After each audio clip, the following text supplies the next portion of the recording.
अस्सलाम वालेकुम नाज़रीन। सिंध हुकूमत का पुलिस की तफ्तीशी महकमे को बेहतर बनाने के हवाले से एक अहम फैसला किया गया है। एक अहम इजलास के अंदर तमाम chief secretary, additional chief secretary दाखिला जिसम और दीगर अफसरान ने भी शिरकत की।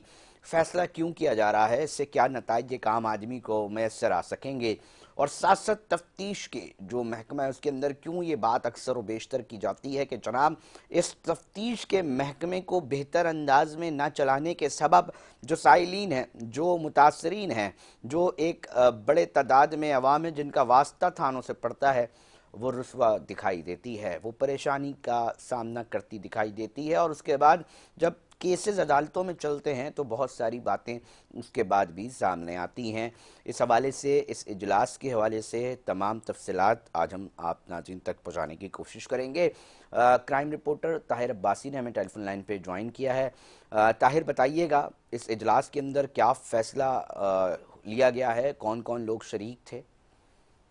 शुक्रिया अली साहब। सिंध पुलिस की एक सिफारिश थी जिसमें महकमा शोबा तफ्तीश को बेहतर बनाने के लिए जो है वो अफराधी कुव्वत को बढ़ाने और वसाइल को तरजीही बुनियादों पर मुयसर करने से मुतालिक जो है वो सिफारिश की गई थी। सूबाई हुकूमत इस मामले पर गुज़श्ता कुछ अरसे से जेर गौर की हुई थी। आज चीफ सेक्रेटरी से आसिफ हैदर शाह की जेर सदारत इजलास हुआ है जिसमें सेक्रेटरी दाखिला समेत IG सिंध और दीगर हुकाम शरीक थे।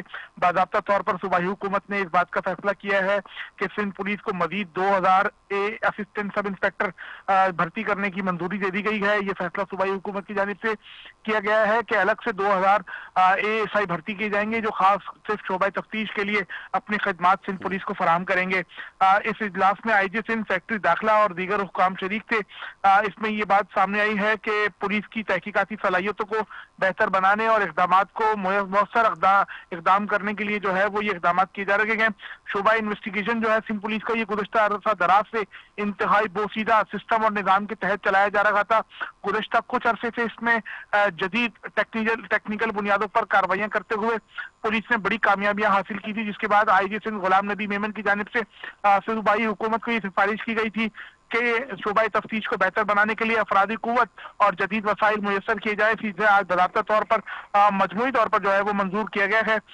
IG सिंध ने भी यहाँ बात की है। उनका कहना था कि पुलिस ASI इन्वेस्टिगेशन की भर्ती से तफ्तीश का मयार मजीद बेहतर होगा और इंसाफ की फराहमी और मुजरिमों की गिरफ्त मुमकिन हो पाएगी। ये भी बताया गया है इस इजलास के बाद कि कराची पुलिस के 1038 जो ओहदे और पोस्ट हैं उसको नॉन इन्वेस्टिगेशन से तब्दील करके इन्वेस्टिगेशन यूनिट्स में मुंतकिल करने की जो सिफारिश थी उसे भी सूबाई हुकूमत ने मंजूर कर दिया है। जबकि कराची रेंज की इन्वेस्टिगेशन यूनिट्स में 2 SPs, 17 ग्रेड 17 के DSPs, 114 इंस्पेक्टर, 308 सब इंस्पेक्टर जबकि 587 कांस्टेबल जो है वो शोबा तफ्तीश को अब खदमात देंगे। इससे अफराधी कुव्वत में इजाफा होगा, साथ साथ जो ज़ेर इल्तवा मुकदमात हैं उसकी पेशरफ और उसकी अदालतों में जो कार्रवाई है उसमें जो है वो तेजी लाई ताहिर जाएगी। अब्बासी साहब, ये भी एक सवाल उठता दिखाई देता था हमेशा कि जनाब एक एक तफ्तीशी अफसर के पास केसेस की जो तादाद है वो बहुत ज़्यादा है, बर्डनाइज हैं तफ्तीशी अफसरान, और ये एक वजह जो है वो सामने बताई जाती थी कि जनाब ये वजह है कि पुलिस कहती थी कि जनाब तफ्तीशी अफसरान जो हैं वो बेहतर अंदाज में अपनी कारकर्दगी जो है वो साबित नहीं कर पा रहे। आप क्या समझते हैं, आपकी क्या राय है कि तफ्तीश में भर्ती होने से क्या नताइज मिलने के इम्कानात जो हैं वो बढ़ जाएंगे? थोड़ा सा इस हवाले से भी आगाह कीजिएगा। अली साहब, अभी कुछ अर्सा कबल कुछ इंस्पेक्टर्स भर्ती किए गए थे जिन्हें बाज़ाब्ता तौर पर सिर्फ शोबा तफ्तीश से मुतालिक जो है वो माहिर अफसरान की जानिब से जो है वो तरबियत दी गई थी और वो उस पर पूरा उतरेंगे। कराची में लड़कियों के साथ होने वाले ज्यादती के केसेस, अगवा बराए तावान, भत्ता और कत्ल के जो मुकदमात थे जब उन इंस्पेक्टर्स को सौंपे गए तो उसमें माहिराना अंदाज में तहकीकात आगे बढ़ाई गई थी और मुजरिमान को सजाएं दिलवाने में इन अफसरान ने बड़ा किरदार अदा किया था। एक तजुर्बा था जो कामयाब हुआ। उसके बाद अब बाज़ाब्ता तौर पर इसकी अफराधी कुव्वत को बढ़ाने और इस मंसूबे को वसी करने के लिए IG सिंध ने सिफारिशात की थी, उसकी मंजूरी दी गई है। इस पर खास तरबियत दी जाती है इन तमाम अफराद को और ये खुसूसन से शोबा तफ्तीश के लिए भर्ती किए जाएंगे जो ताहयात जब तक अपनी मुद्दत मुलाजमत पूरी नहीं करेंगे ये शोबा तफ्तीश से वाबस्ता रहेंगे। इसमें एक तो अदालती कार्रवाइयों में जो ज़ेरे इल्तवा मुकदमात होते हैं उसमें रफ्तार आ सकेगी, जबकि जो अफराधी कुव्वत की कमी है वो पूरी हो सकेगी ताकि शोबा तफ्तीश का जो मयार और सजाए दिलवाने का जो तादाद है वो जाके ज्यादा हो सके। बहुत शुक्रिया। आप ताहिर अब्बासी तफसीलात से नाजरीन आगाह कर रहे थे। आज के इजलास से भी उन्होंने आगाह किया कि आज एक अहम इजलास जो है वो तलब किया गया था और उसके हवाले से बातचीत जो है वो सामने आई थी। इसके ऊपर नाजरीन हम मज़ीद भी बात करेंगे और कोशिश करेंगे कि जो माहिर कानून हैं या अपोजिशन जमातों से ताल्लुक़ रखने वाले सियासी लोग हैं और उनका भी ताल्लुक़ इसी कानून के हवाले से पड़ता है, उनको भी हमने आज खुसूसी तौर पे रिक्वेस्ट की है कि अपना मौक़िफ़ और इस हवाले से हमें आगाह करें, हमारे नाज़रीन को आगाह करें कि अब एक अच्छा स्टेप होने जा रहा है। सिंध हुकूमत दावा कर रही है, अब उसके अंदर और मज़ीद क्या कोई ऐसी चीज़ें हैं जिसको बेहतर अंदाज में किया जाएगा या सिर्फ भर्ती करने से मसाइल का हल निकलेगा। नाज़रीन, FIR थाने के ऑपरेशन पुलिस कर देती है, उसके बाद तफ्तीश जो है उस FIR की वो तफ्तीशी अफसरान के बाद मुंतकिल हो जाती है। ऑपरेशन पुलिस और तफ्तीशी पुलिस मुख्तलिफ जो है वो मुख्तलिफ होती है और थाने के अंदर दो आप कह सकते हैं कि डिपार्टमेंट्स होते हैं, एक ऑपरेशन और उसके बाद तफ्तीशी मामला जो FIRs को देखते हैं और उनका पूरा का पूरा एक प्रोसेस फिर अदालत के साथ जो है वो दिखाई देता है। राहिल अली खान साहब हैं, उन्होंने हमें टेलीफोन लाइन पे ज्वाइन किया है, माहिर कानून हैं और बार के भी अहदेदार रहे हैं। साथ साथ सलमान मुजाहिद बलोच साहब MQM पाकिस्तान के साबिक रुकन कौमी असम्बली हैं और एडवोकेट हैं। इनका भी ताल्लुक़ तमाम अदालती मामलात से बराह रास्त रहता है। हम सबसे पहले चाहेंगे कि सलमान मुजाहिद बलोच साहब आपकी तरफ आएँ और हम जानना चाहेंगे कि अब भर्तियों का जो मामला है वो सामने आ रहा है ताकि तफ्तीश के अंदर बेहतरी लाई जा सके। आप समझते हैं, आपकी क्या राय है कि जी तफ्तीश में भर्तियों से क्या नताइज हासिल हो सकेंगे, कि आम आदमी को इंसाफ के तकाजे वो पूरे कर सकेंगे? जी मुझसे सवाल है। सलमान मुजाहिद बलोच साहब। जी सलाम अलीज़ा, कैसे? ठीक जी। अलीज़ा देखें, मैंने भी ये प्रेस रिलीज पढ़ी, आज जो मीटिंग में फैसला हुआ है इसमें कोई 2000 ASI इन्वेस्टिगेशन के शोबे में भर्ती करने का फैसला किया गया है। तो मैं समझता हूँ कि इससे इम्पैक्ट तो अच्छा आएगा और अच्छी काविश है, लेकिन क्वेश्चन मार्क यहाँ ये आता है कि जो इन्वेस्टिगेशन के पर्पज के लिए ASI भर्ती किए जाएंगे उनकी ट्रेनिंग कौन करेगा? क्या उनको ट्रेनिंग कौन करेगा? जो वाकई में जो एक इन्वेस्टिगेशन के जो तकाजे होते हैं उनके मतलब कौन ट्रेन किया जाएगा नहीं किया जाएगा? क्योंकि अभी जो हाल है वो हाल ये है कि जो ऑपरेशन के जो अफसरान थे उनको इन्वेस्टिगेशन में शोबाई तफ्तीश में ट्रांसफर कर दिया गया, जिन्हें तफ्तीश का अलीफ बे भी नहीं पता। और इसी तरह से क्योंकि मैं पेशे से एक वकील भी हूँ और अदालतों में रोजाना पेश होते हैं, 4-4 महीने 5-5 महीने 6-6 महीने हो जाते हैं और मुख्तलिफ एक छोटे से केस में चालान सबमिट नहीं हो रहा। और जब चालान सबमिट नहीं होता और चालान सबमिट करना जो है वो मैंडेटरी रिक्वायरमेंट है 14 to 17 डेज में बाय द इन्वेस्टिगेशन ऑफिसर, लेकिन कोई किसी को परवाह नहीं है और एक ओवरबर्डन भी हो जाता है क्योंकि एक अफसर के पास कहीं 10-10 केसेस को भेज दिए जाते हैं। और फिर जब कोई ATC का केस होता है तो उसमें ये शर्त है कि इंस्पेक्टर ही उसकी जो है वो तफ्तीश करेगा। अभी जो शोबा तफ्तीश का जो हाल है वो बहुत ही बुरा है और फिर इल्ज़ाम दिया जाता है अदालतों को कि अदालतें मुल्ज़िमान को छोड़ देती हैं। नंबर 1, जब आप चालान टाइमली सबमिट नहीं करेंगे उसमें फिर लेकिन छोड़ेंगे और तफ्तीश इतनी नाकिस होती है कि तफ्तीश में मुद्दई जो होता है उसको फ़ायदा कम होता है, मुलजिम को ज़्यादा हो जाता है। ठीक है, सलमान साहब मेरे साथ लाइन पे रहिएगा, सलमान साहब मेरे साथ टेलीफोन लाइन पे रहिएगा। मैं राहिल अली खान साहब से भी एक इस डिबेट को इनको भी शामिल करता हूँ। राहिल साहब, आप क्या समझते हैं कि जनाब सिर्फ भर्तियां करने से क्या नताइज हासिल हो जाएंगे? अक्सर व बेशतर ये आवाम की तरफ से शिकायतें सामने आ रही होती हैं, सोशल मीडिया पे वो इजहार करते हैं कि जनाब हमसे तफ्तीशी अफसरान कभी पैसों का तकाजा करते हैं। अच्छा, जब तफ्तीशी अफसरान से ऑफ द रिकॉर्ड बात की जाती है वो अक्सर ये कहते हैं कि जनाब हमें प्रॉब्लम्स होती हैं, हमारे फंड्स का भी मसले हो रहे होते हैं, हम अपनी जेबों से तो इतने सारे केसेस को नहीं कर पाते। ये बाकायदा बात की जाती है मुख्तलिफ हलकों में बैठ कर। राहिल साहब क्या समझते हैं, क्या भर्तियों से सिर्फ नताइज हासिल हो सकेंगे? जी, बहुत इम्पोर्टेंट आपने ये प्रेस रिलीज पे ये प्रोग्राम किया है सर। सबसे पहली बात तो ये कि मैं सलमान साहब के बातों पे एग्री करते हुए फर्दर इसमें ऐड करूँगा जी कि जो स्पेशली रिसोर्सेज के हवाले से आपने बात बताई है, दैट इज़ वेरी ट्रू। जब मैं एज अ जज परफॉर्म कर रहा होता था तो जितने भी चालान के वक्त आईओस मेरे सामने पेश होते थे तो उनका यही एक ग्रीवेंस होता था कि जो मर्डर FIRs में हमारा फंड होता है, जो डकैती की अलग अलग केसेस में अलग अलग किस्म के फंड एलोकेट किए जाते हैं इन्वेस्टिगेशन पे, वो IOs तक कभी पहुंचते ही नहीं है। ओके। और वो सुपीरियर ऑफिसर से फिल्टर हो के IOs तक पहुंचते ही नहीं है। अब जो अगर इनमें से कुछ ऑनेस्ट IOs हैं, वो या तो फिर जेबों से अपने पैसे इसमें लगा रहे होते हैं, या फिर अल्टीमेटली जैसे कि आपने कहा कि वो मुल्जिमान से या मुद्दई से पैसे कलेक्ट कर कर अपनी इन्वेस्टिगेशन को पूरा कर रहे होते हैं, बिकॉज उस इन्वेस्टिगेशन के दौरान भी काफ़ी खर्चे होते हैं, फॉरेंसिक में भिजवाना और डिफरेंट किस्म की रिपोर्ट निकलवाना। क्या हमें ये बता सकते हैं वो खर्चे क्या होते हैं अगर एक केस आता है कोई अगवा का या मेरा ये मानना है कि ठीक है, IOs की कमी जरूर है, उसकी भर्तियां भी, उनकी भर्तियां भी होनी चाहिए, बट जो एग्जिस्टिंग इन्वेस्टिगेशन रिसोर्स है आपके पास, जो IOs हैं, उनकी ट्रेनिंग एंड डेवलपमेंट, उनकी ट्रांसपेरेंसी ऑफ द फंड्स के नीचे तक फंड्स प्रॉपरली पहुंचे और प्रॉपरली यूटिलाइज हो। ये दो बातें अलग बातें, एक तो पहुंचे और प्रॉपरली यूटिलाइज हो रहा हो IOs के बिहाफ पे भी, और तीसरी ये चीज कि उनके पास इन्वेस्टिगेशन के जो आलात हैं और उनकी ट्रेनिंग जो है प्रॉपर, वो इन पे अगर ज्यादा फंड एलोकेट किए जाते हैं, क्योंकि ऑब्वियसली अगर ये हजारों की तादाद में अगर इन्होंने भर्तियां करनी है तो इसके लिए फंड्स भी इकट्ठा किए गए होंगे। थर्डली एक और बात मैं बताता चलूं कि गवर्नमेंट, सिंध गवर्नमेंट पे स्पेशली ये इल्ज़ाम लगता है कि जो अब भर्तियां होंगी क्या वो मेरिट पे की जाएंगी कि नहीं की जाएंगी, या अपने ऑब्वियसली ब्लू आइट जो कैंडिडेट्स हैं उनको ही सिर्फ इंटरव्यू में पास किया जाएगा।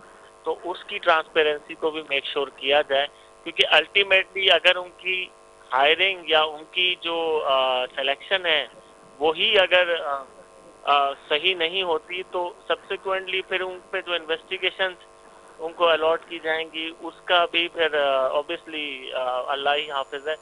तो ये सब चीज़ों पे देखना पड़ेगा हमें कि किन प्रोसेस में हमें काम करना चाहिए, तरजीहात क्या होनी चाहिए, तरजीहात को देखना पड़ेगा। सलमान मुजाहिद बलूच साहब, बिल्कुल राहिल साहब बजा फरमा रहे हैं, राहिल साहब आप बजा फरमा रहे हैं, मैं राहिल सलमान साहब की तरफ भी आऊँगा। सलमान साहब, ये अक्सर और बेशतर बात की जाती है कि जी फंड्स ही नहीं होते, मतलब ये कौन सा, मतलब थोड़ा सा हमें हमारे नाजरीन जो नहीं जान पाते, शायद जो बहुत सारे ऐसे लोग हैं जिनका थाने पे अभी भी वास्ता नहीं पड़ा है, अच्छे मुनासिब लोग भी बहुत सारे होते हैं, खौफजदा होते हैं, क्या होता है, एक खर्चा कितना होता है, ये बात के मुकम्मल तौर पे तफ्तीशी अफसरान पे डाल देना भी ज़्यादती होगी।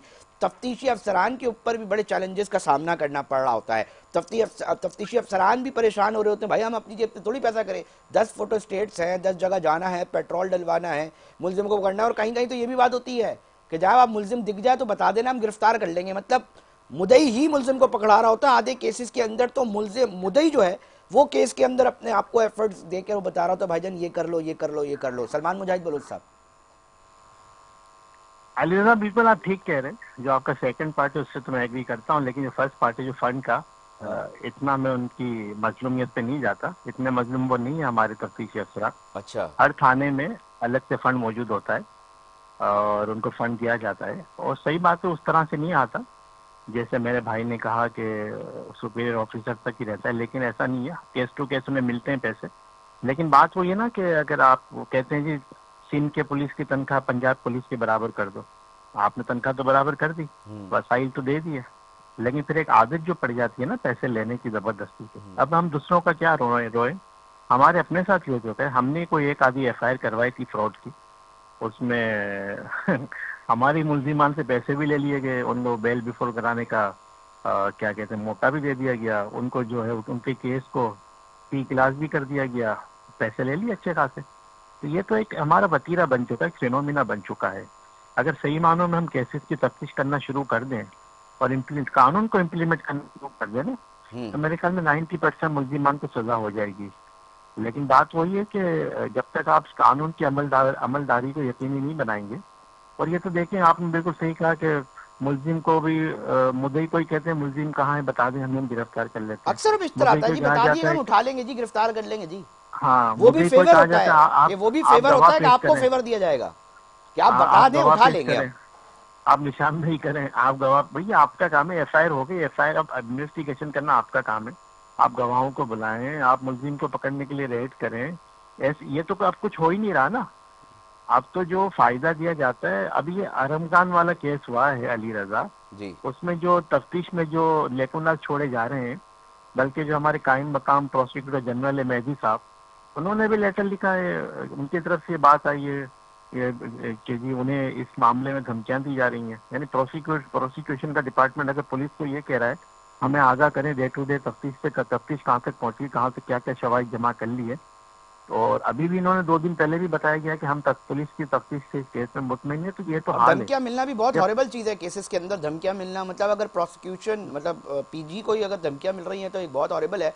यकीनी तौर पे तो कंसर्न अथॉरिटीज अंदाजा कर लेना, आप अंदाजा कर लेना, आप फिर अली रजा अंदाजा करें कि इसके ऊपर फिर कौन सा माफिया काम कर रहा है, आरमगान के ऊपर कौन सा रैकेट काम कर रहा है, कौन से मामला हैं जो पीजी को प्रोसिक्यूटर जनरल को धमकियां दे रहा है और तफ्तीश को सही नहीं होने दे रहा। अब तक देखें इस केस में कोई आई विटनेस सामने नहीं आया।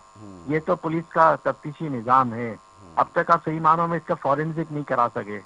अब तक आप ये नहीं बता सके कि लाश मुस्तफा की थी या नहीं थी। आप जो शिराज जो बंदा ये कह रहा था मैं वादा माफ गवाह बनता हूँ, आपने कहा नहीं हम आपको वादा माफ गवाह नहीं, हम आपको कोई एक्यूज बनाएंगे। तो ये किसको फेवर दिया जा रहा है? ये तो मेरे ख्याल में डेलिबरेटली जो है केस को खराब किया जा रहा है। इसी तरह से दीगर केसेस हैं जिसमें मुल्जिमान को फायदा दिया जाता है, मुद्दे को तो खुद बेचारे को मुजरिम बना दिया जाता है। कोर्ट में तो ये हाल होता है। मैं अच्छा इकदाम साहब हैदर शाह साहब जो अच्छे इंसान है, मेरिट पे काम करने वाले हैं, लेकिन क्या पुलिस डिपार्टमेंट की चूल्हे सही हो पाएंगी?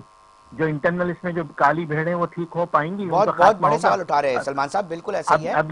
अब यही हमारे जो आईजी साहब हैं गुलाम नबी मेमन साहब, अली रजा आपको भी याद होगा 2-2.5 साल पहले एडिशनल आईजी कराची थे, इन्होंने खुद एक निजाम नाफिज किया था कि जो एसएचओ की जो तैनाती होगी वो एक थ्रू प्रोसेस, इसकी स्क्रूटनी के जरिए एक प्रोसेस होगा, एग्जाम होगा, उसके जरिए होगी ना, उसके बाद वो क्वालिफाई करेगा तो एसएचओ लगेगा। बिल्कुल। आज मैं सवाल करता हूँ आज वो निजाम कहाँ गया?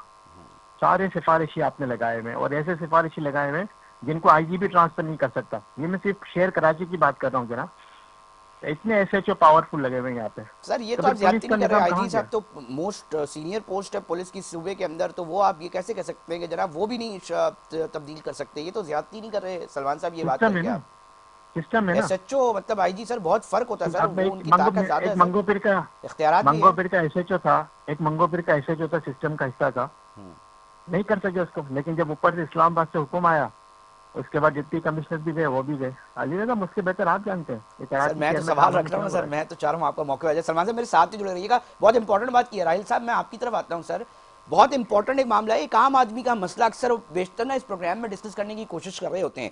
एक मोबाइल चोरी अगर होती है ना तो एक आम आदमी को अब ये पता चल गया कि जनाब मेरा मोबाइल फोन जो है ना वो मिलता नहीं है। वो दरखास्त या रजिस्टर्ड एफआईआर सिर्फ इस सूरत करा देता है कि कहीं ना कहीं मिसयूज ना हो जाए, तो कम से कम मेरा रिकॉर्ड का हिस्सा बन जाए। और उसको तफ्तीशी अफसरान भी ये बता देते हैं, ये मैक्सिमम मेजॉरिटी केसेस में तस्दीक कर सकते हैं या तरदीद कर सकते हैं राहिल साहब कि जनाब ये मामला इस तरह मुतादिद कुछ चीज़ें ऐसी हैं, लोगों की इमलाक चोरी हो जाती है, लोग इन्नल्लाह जो है वो पढ़ लेते हैं।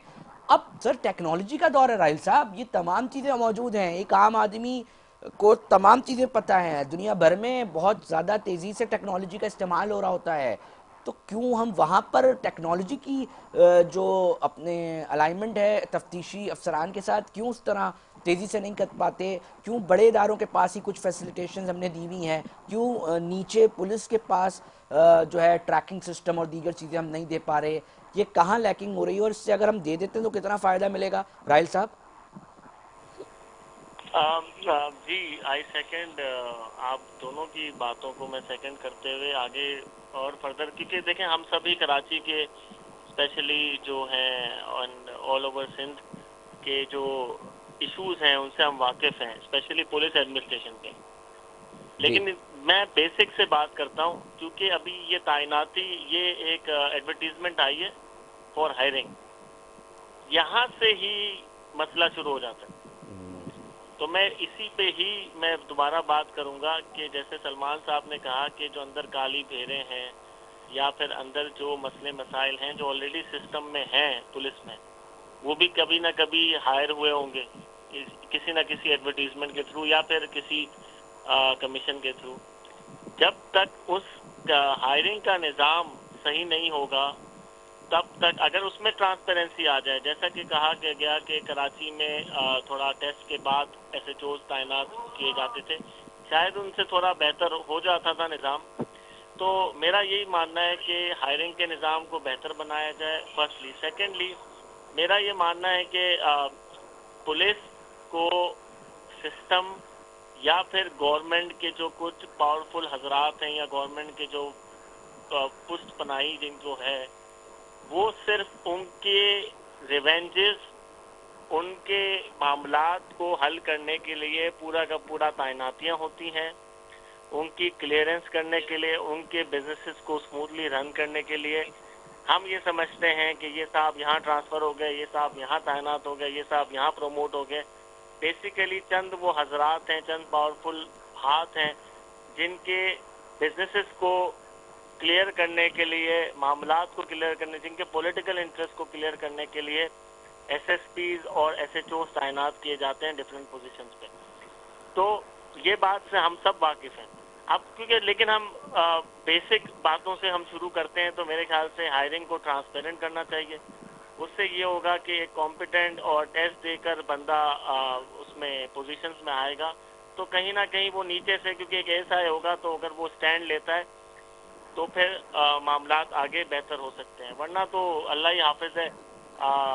पुलिस एक ऐसा इदारा होना चाहिए जहां अगर अवाम को मसला हो तो सबसे इजी एक्सेस, जैसे घर जाता है एग्जैक्टली पहला और इससे इमेज भी आप बहुत अच्छी बना सकते हैं नीचे लोअर। घर जैसे मेरा यही मानना है कि जैसे घर जाता है शख्स सुकून के लिए, इसी तरीके से इजी एक्सेस होना चाहिए उसका थानों में, कि वो आराम से जाए, उसको बिल्कुल कोई डर ना हो कि मैं अपनी शिकायत लेके जा रहा हूं तो उल्टा मेरे साथ ही मसले शुरू हो जाएंगे। और जहां तक रही कैपेसिटी बिल्डिंग की बात, तो इसी का ही पैरेलल तकरीबन इदारा गवर्नमेंट ने और प्राइवेट एंटरप्राइजेस ने मिलकर CPLC CPK के तौर पे बनाना शुरू किया जी, जो टेक्नोलॉजी वाइज भी अच्छा है, जो इन्वेस्टिगेटिव वाइज भी अच्छा है, जो पुलिस की मदद भी कर रहा होता है। इसका मतलब ये है कि निज़ाम बन सकते हैं, रिसोर्सेज भी आ सकती हैं। इन्हीं थानों को आप CPLC और CPK से बेहतर बना सकते हैं। मसला विल का है, वही लोग शायद जहाँ वो आसमान से तो नहीं उतरे। बिल्कुल बजा फरमा रहे हैं, बिल्कुल बजा जी। तो मेरा ये मानना है कि आपको एक होलिस्टिक और विल की जरूरत है। अगर पॉलिटिकल विल आ जाए तो ये नीचे तक, वो कहते हैं ना, fish rots from the top. बेशक, बिल्कुल ऐसे ही राय साहब, बिल्कुल। तो यही बात, आपका मुकम्मल मौक़िफ़ आ गया। सलमान साहब, आपकी तरफ आखिरी सवाल के साथ आऊँगा, मुझे चाहिए इसके ऊपर तफसीली जवाब आपसे। सलमान मुजाहिद बलोच साहब, जिस पर राहिल अली खान साहब भी जो हैं, देखें ना, इम्पोर्टेंट उन्होंने एक आखिरी नुक्ता उठाया है। मैं आपसे इसलिए जाऊँगा क्योंकि आप भी एक पॉलिटिकल फेस हैं। सलमान मुजाहिद बलोच साहब, इसमें पॉलिटिकल पार्टीज़ को, मुंतखब नुमाइंदों को, हुकूमती जमातों को, या ये क्यों कहा जाता है कि जनाब थाना हमें काबू में करना है?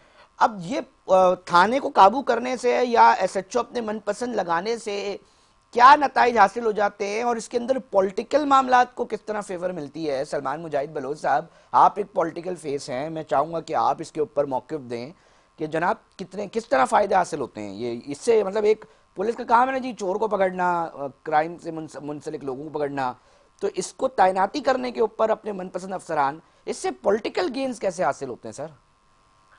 एक्चुअली अली रजा, ये जब से पाकिस्तान बना है, बल्कि उसके बनने से पहले से भी, जब से अंग्रेज ने निज़ाम लाया था पुलिसिंग का, और उस वक्त तो हवालदार होते थे, SHO नहीं होता था, हवालदार जो कंट्रोल करता था। तो अपनी फेवर में चीज़ों लेने के लिए और अपने मुखालिफिन को कंट्रोल करने के लिए पुलिसिंग का निज़ाम बेसिकली लाया गया इस बर सगीर में। और ख़ास करके जब 47 के बाद पाकिस्तान में तो ये सिलसिला रहा है, बल्कि अगर आप दीगर सूबों में चले जाएं, वहाँ तो हर काम ही जो है पुलिस के जरिए, थाने के जरिए होता है। यानी पहले अपने मुखालिफिन को उठवा लेते हैं, उसके बाद खुद ही जाके छुड़वा लेते हैं। तो ये सियासी फायदे तो सियासतदान इस तरह पुलिस का बड़ा अहम रोल जाता है थाने में, समझ रहा हूँ मैं सर। मैं सिर्फ आपसे जानना चाह रहा हूँ, पुलिस को पॉलिटिसाइज करने में हमारे पॉलिटिशियन का बहुत बड़ा किरदार रहा है। सियासी जमातों, जो सियासी जमात आती है वो कहती है, और जो MNMK बन जाता है इलाके का, वो कहता है SHO अपना लगाओ, तहसीलदार अपना लगाओ, तप्पेदार अपना लगाओ, ताकि हम जो अपने मतलब के काम निकलवा सकें और हमारे मुखालिफिन को जील कर सकें।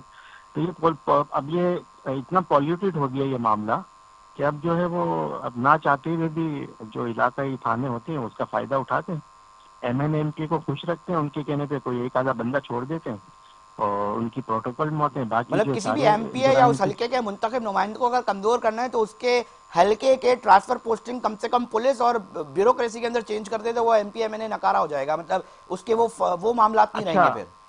ट्रांसफर पोस्टिंग अली रजा उसी एमपीएमएल के कहने पर हो रही थी जो हुकूमत का हिस्सा होता है, हुकूमती पार्टी का। अपोजिशन वाले तो बेचारे सिर्फ देख रहे होते हैं ना। बिल्कुल हाँ, ऐसे ही ये है। उनकी ये कि कभी कभी ऐसे जो फोन कर देते हैं तो कभी बंदा छोड़ देता है, कभी किसी की एफआईआर दर्ज कर लेता है, इतना वो करता है। लेकिन जितने भी जराइम चल रहे हैं पूरे, अगर मैं सिर्फ कराची की बात करूं, कराची के थानों की बात करूं, और अभी डिफेंस के साथ साथ, डिफेंस में 7 थाने हैं ना, स्पेशल बना के पिछले हफ्ते रिपोर्ट दी है आईजी को कि यहाँ पे कौन सा क्रिमिनल है जो मौजूद नहीं है, कौन सा टेररिस्ट है जो मौजूद नहीं है, कौन सा क्राइम है जो इन थानों के अंदर में नहीं हो रहा, लेकिन कोई कुछ करने को तैयार नहीं है। अली रजा, मसला तो ये पूरे कराची का हाल है। सर अभी कहा आप गया है कि जी अप्रोक्सीमेट करें मंशियात फरोशों की पूरी लिस्टें दे दी गई हैं, अभी देखें एक्शन होता है। कल आईजी साहब ने बयान दिया है सर। सर, बात ये है कि आईजी साहब बेचारे बयान तो देते हैं, लेकिन आईजी साहब को फिर रोक दिया जाता है ना पीछे से। पीछे से रोक सिस्टम लिया जाता काम है। कर रहे हैं ना अली रजा, 2-3 ठीक। सिस्टम काम कर रहे हैं यहाँ सर आप पे। दोनों का बहुत शुक्रिया। सलमान आज मुजाहिद बलोच साहब, एडवोकेट सलमान मुजाहिद बलोच साहब रुकने साबिक असेंबली थे।